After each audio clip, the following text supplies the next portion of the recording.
Dear students, आज हम लोग क्लास 10th के बायोलॉजी के अगले टॉपिक के बारे में अध्ययन करेंगे। इससे पहले हम लोग मानव के पाचन तंत्र के बारे में अध्ययन किए थे। पाचन क्रिया किस प्रकार होता है इसके बारे में अध्ययन किए थे। ठीक है, आप लोगों को याद होगा इससे पहले हम वीडियो बनाए थे जिसमें हम लोग पोषण के चरण के बारे में अध्ययन कर रहे थे। पोषण के चरण, ठीक है, पोषण के चरण। आप लोग बताए होंगे कि पोषण के 5 चरण होते हैं। उन्हीं चरणों को हम लोग पढ़ रहे थे, जिनमें पहला चरण हम बताए थे, पहला चरण बताए थे भोजन का अंतर्ग्रहण।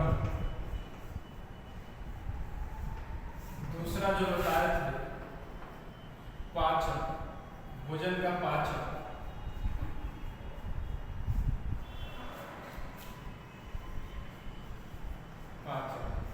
भोजन का पाचन, इनके बारे में ये 2 चरण हम लोग कंप्लीटली अध्ययन कर चुके हैं। ठीक है, तीसरा जो चरण है, तीसरा है अवशोषण।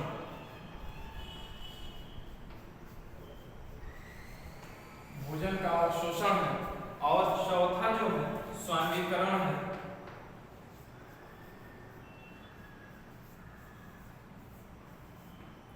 एसिमिलेशन। ठीक है, और 5वां जो चरण है वो है परिक्षेपण। ये 5 चरण भोजन का अंतर्ग्रहण, ठीक है, इंगेशन कहते हैं, और भोजन का पाचन, ठीक है, डाइजेशन कहते हैं, अवशोषण एब्जॉर्प्शन, और स्वांगीकरण एसिमिलेशन, और 5वां जो है परिक्षेपण ईगेशन कहते हैं। ठीक है, ये 5 चरण अध्ययन करना था, जिनमें से 2 चरण हम लोग अध्ययन कर चुके हैं। ये 3 और अध्ययन करना है, इसके बाद पोषण के ये चरण समाप्त हो जाएंगे। ठीक है, तो आज हम लोग तीसरे चरण के बारे में अध्ययन करेंगे, तीसरे चरण के बारे में जानेंगे। तीसरा चरण क्या है?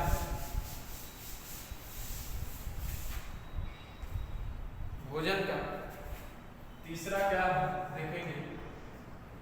स्वांगीकरण है, अवशोषण है, भोजन का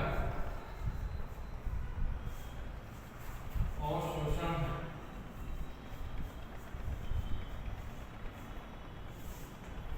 देखेंगे कि जब भोजन का पाचन हो जाता है और जो ठोस भोज्य पदार्थ होता है उसके अंदर पाए जाने वाले जो भी पोषक पदार्थ होते हैं, जैसे कार्बोहाइड्रेट में ग्लूकोज, फ्रक्टोज, गैलेक्टोज, ठीक है, ये सभी सुक्रोज, ये सभी आते हैं कार्बोहाइड्रेट के अंतर्गत। प्रोटीन में जैसे प्रोटीन का पाचन होता है तो एमिनो एसिड बनता है, वसा का पाचन होता है तो फैटी एसिड और ग्लिसरॉल बनता है। ठीक है, ये सभी सिंपलर रूप में होते हैं, तब जाकर इनका अवशोषण होता है।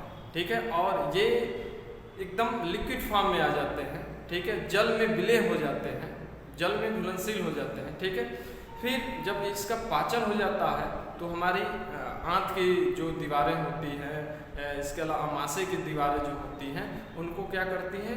अवशोषित करती हैं, और अवशोषित करके उसे किस में भेजती है? रक्त में भेजती हैं। तो इस क्रिया को ही हम क्या कहते हैं? अवशोषण कहते हैं। अर्थात कहने का मतलब है कि जब आहार नाल में पचित भोजन के अणुओं को, जब आहार नाल में पचित यानी पचा हुआ, आहार नाल में पचित भोजन के अणुओं को सरल अणुओं के रूप में लेकर रक्त में पहुंचा दिया जाता है, तो इस क्रिया को ही हम क्या कहते हैं? या रक्त में मिश्रित कर दिया जाता है, तो इस क्रिया को ही हम क्या कहते हैं? भोजन का अवशोषण कहते हैं। एक बार और रिवाइज करेंगे कि जब आहार नाल में पचित भोजन के अणुओं को रक्त में विसरित कर दिया जाता है, तो इस क्रिया को ही क्या कहते हैं? भोजन का अवशोषण कहते हैं। ठीक है, देखेंगे ये मान लीजिए आहार नाल है, ये आहार नाल है,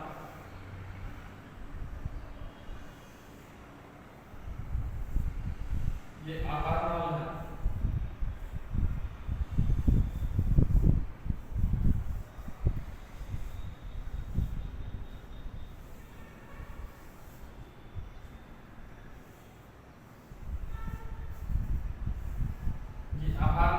ठीक है, ये अमाशय है, स्टमक है, ठीक है, ग्रहणी है, ये छोटी आंत है, ये बड़ी आंत है, ठीक है। जब इसमें भोजन का पाचन हो जाता है तो इनकी जो दीवारें होती हैं अमाशय की या आंत की जो दीवारें होती हैं, अमाशय की या आंत की दीवारें जो होती हैं उनको क्या करती हैं, अवशोषित करती हैं, ठीक है। और जो अपचित भोज्य पदार्थ होता है उसको आगे की ओर बढ़ाते जाते हैं, उसको बाद में बहिष्कृत कर दिया जाता है। तो यदि अवशोषण किस प्रकार होता है इसके बारे में और हम लोग डिटेल पढ़ेंगे, ठीक है, देखेंगे।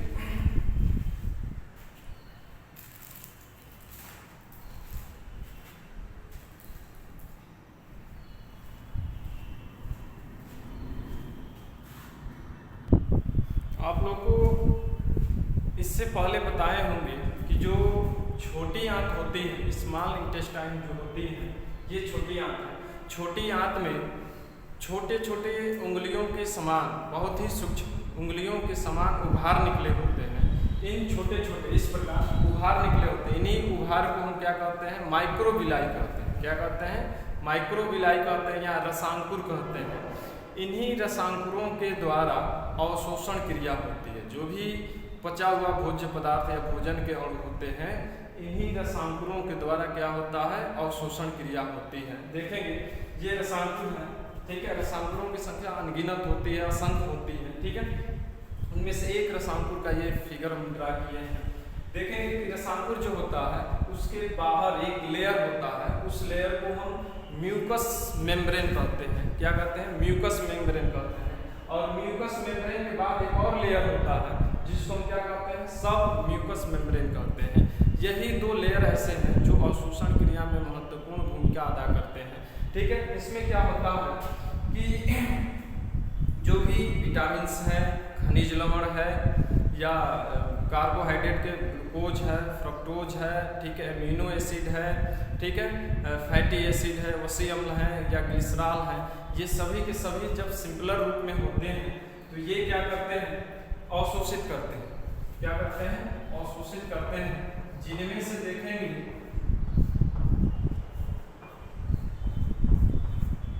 क्या करते हैं, अवशोषित। यही माइक्रोविलाई जो होते हैं अवशोषित करते हैं, ठीक है। इनमें देखेंगे कि लगभग प्रत्येक दिन 8 से 9 लीटर, ठीक है, 8 से 9 लीटर जो होता है तरल पदार्थों का अवशोषण ये माइक्रोविलाई करते हैं, ठीक है। लगभग प्रतिदिन 8 से 9 लीटर माइक्रोविलाई जो है तरल भोज्य पदार्थों को क्या करते हैं, अवशोषण करने का या अवशोषित करने का कार्य करते हैं, ठीक है। इसमें देखेंगे कि जो एमिनो एसिड है और ग्लूकोज है वह म्यूकस मेम्ब्रेन के द्वारा, जो बाहरी लेयर है म्यूकस मेम्ब्रेन के द्वारा ही अवशोषित कर लिया जाता है। लेकिन जब ये फैटी एसिड जो होता है, वसी अम्ल जो होता है, वसी अम्ल, ग्लिसरॉल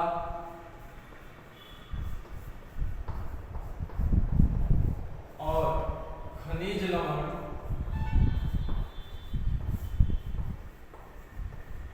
ठीक है, ये तीनों वसी अम्ल, ग्लिसरॉल और खनिज लवण, ये तीनों के तीनों का अवशोषण म्यूकस मेम्ब्रेन के द्वारा नहीं होता है, सब म्यूकस मेम्ब्रेन के द्वारा अवशोषण होता है। क्योंकि ये जटिल अणु होते हैं, ग्लूकोज के तुलना में और एमिनो एसिड के तुलना में ये जटिल होते हैं, ठीक है।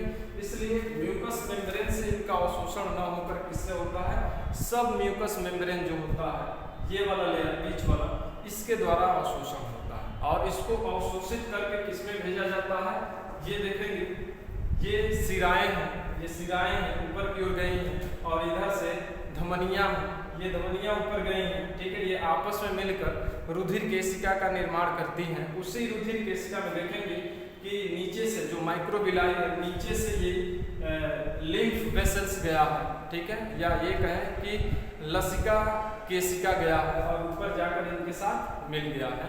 और इन्हीं में रक्त होता है, जो भी ये धमनियां हैं, शिराएं हैं, इनमें रक्त होता है, ठीक है। इन्हीं में अवशोषित करके क्या किया जाता है, जो भी भोज्य पदार्थ होता है,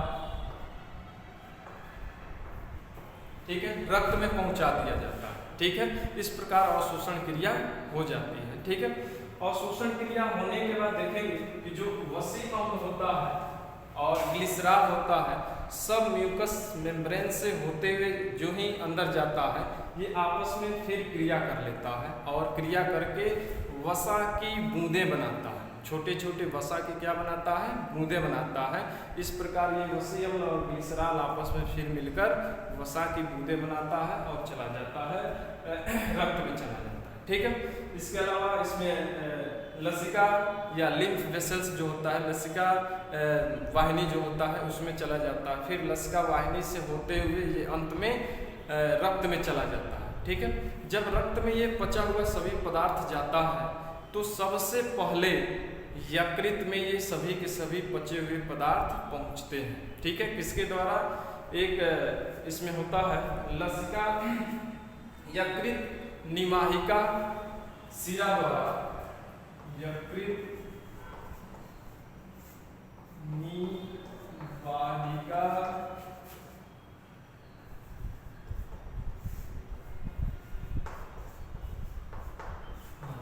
ये लसिका से होते हुए जब पचा हुआ पदार्थ जाता है तो सबसे पहले यकृत में ये पचा हुआ सभी भोज्य पदार्थ जाते हैं। किसके द्वारा जाते हैं? यकृत निमाहिका शिरा होता है, इसके माध्यम से, इसके द्वारा यकृत में ये सभी भोज्य पदार्थ जाते हैं। अब यकृत के पास जब ये पचे हुए भोज्य पदार्थ जाते हैं, जैसे ग्लूकोज है, एमिनो एसिड है, फैटी एसिड है, ठीक है, ग्लिसरॉल है, जो भी खनिज लवण है, ये सभी जब पहुँचते हैं तो यकृत आवश्यकता अनुसार वहाँ से थोड़ा थोड़ा करके पूरे बॉडी में सप्लाई करता है, रक्त में छोड़ता है, और जब रुधिर परिसंचरण क्रिया होती है तो धीरे धीरे थोड़ा थोड़ा करके पूरे बॉडी में पहुंचता है और फिर कोशिकाओं के अंदर जाता है, कोशिकाओं के जीव द्रव्य में विलीन हो जाता है, यानी स्वांगीकरण की क्रिया होती है। ठीक है।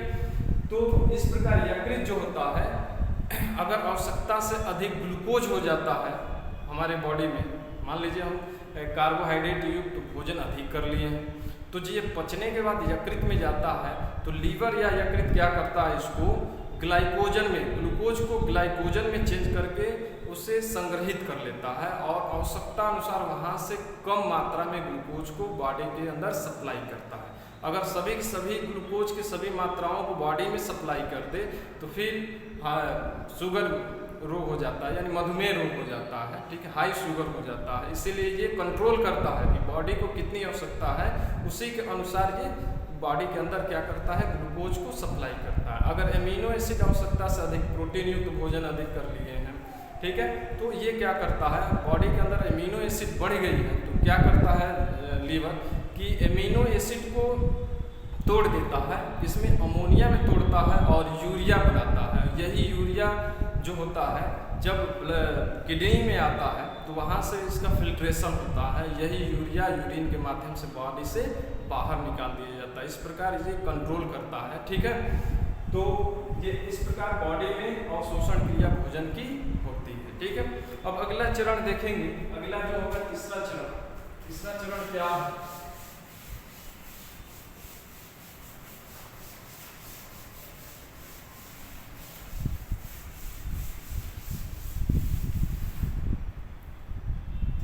चौथा चरण होगा स्वांगीकरण।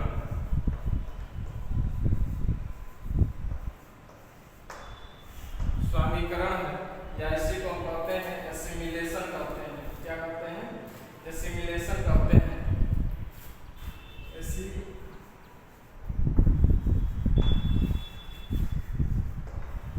एसिमिलेशन कहते हैं। अवशोषण क्रिया होने के बाद स्वांगीकरण की क्रिया होती है। यह पोषण का चौथा चरण है। इसमें क्या होता है कि जो भी अवशोषित भोज्य पदार्थ होता है जब रक्त में पहुंच जाता है और रक्त में पहुंचने के बाद पूरे बॉडी में उस भोज्य पदार्थ के अणुओं को सप्लाई कर दिया जाता है, तो उसके बाद कोशिकाओं में पहुंचता है और कोशिकाओं में पहुंचने के बाद वह भोज्य पदार्थ के अणु कोशिकाओं के जीव द्रव्य में विलीन हो जाता है। इस प्रकार पचे हुए भोज्य पदार्थ को या अवशोषित भोज्य पदार्थ के अणुओं को कोशिकाओं के जीव द्रव्य में विलीन होने की क्रिया को ही हम क्या कहते हैं? स्वांगीकरण कहते हैं या एसिमिलेशन कहते हैं। ठीक है। एसिमिलेशन क्रिया जो भी भोज्य पदार्थ है अभी मैं बताया हूँ कि पचने के बाद वो एकदम सिंपलर रूप में आ जाता है। इसके साथ साथ वो जल में क्या होता है, विलय होता है। विलय होने के कारण ही ये आसानी से जीव द्रव्य में भी विलय हो जाता है। फिर जीव द्रव्य में ये जाता है तो वही कोशिकाओं के अंदर जाकर माइटोकांड्रिया या साइटोप्लाज्म में जाकर ग्लाइकोलिसिस क्रिया होती है। ग्लाइकोलिसिस के बाद अगर कार्बोहाइड्रेट है तो जैसे ग्लूकोज है तो ग्लूकोज का ग्लाइकोलिसिस होता है। ग्लाइकोलिसिस क्रिया होने के बाद माइटोकांड्रिया के अंदर जाता है तो क्रेब्स चक्र होता है, एटीएस की क्रिया होती है। इन क्रियाओं के होने के उपरांत ऊर्जा का निर्माण होता है और यह ऊर्जा किस रूप में होता है, ATP एडिनोसिन ट्राइफॉस्फेट के रूप में बनता है। और यही ऊर्जा जो है हम लोग के कोशिकाओं के काम आता है, यानी बॉडी के काम आता है। ठीक है, तो ये स्वांगीकरण क्रिया हो गया। अगला चरण देखेंगे, अगला चरण क्या है, अगला चरण है पांचवा, बहिक्षेपण।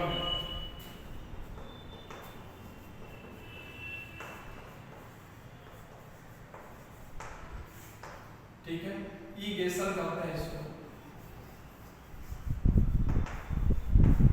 बहिक्षेपण या इसको क्या कहते हैं, ईगेशन कहते हैं। देखिए, भोजन पच गया, अवशोषित हो गया, स्वांगीकरण की क्रिया हो गई, ऊर्जा का निर्माण कोशिका के अंदर होता रहेगा। लेकिन कुछ ऐसे भी पचने के बाद कुछ ऐसे भी अपचित पदार्थ बनते हैं जो बॉडी के लिए हानिकारक है। अगर बॉडी में लंबे समय तक पड़े रहें तो बॉडी के लिए हानि उत्पन्न करेंगे, कोई न कोई रोग उत्पन्न करेंगे। इसलिए ऐसे अपचित भोज्य पदार्थ को, वेस्ट मटेरियल को बॉडी से बाहर निकालना अत्यंत आवश्यक होता है। इस प्रकार अपचित भोज्य पदार्थ को शरीर से बाहर मल प्रत्याग के रूप में बहिक्षेपित करने की क्रिया को ही हम क्या कहते हैं, बहिक्षेपण। क्या कहते हैं, बहिक्षेपण कहते हैं। तो ये रहा पोषण के 5 चरण और ये टॉपिक समाप्त हो गया। अगले दिन फिर अगले टॉपिक के बारे में अध्ययन करेंगे, श्वसन क्रिया के बारे में अध्ययन करेंगे, श्वसन क्या होता है, ठीक है, श्वसन तंत्र के बारे में अध्ययन करेंगे। तो आज के लिए बस इतना ही।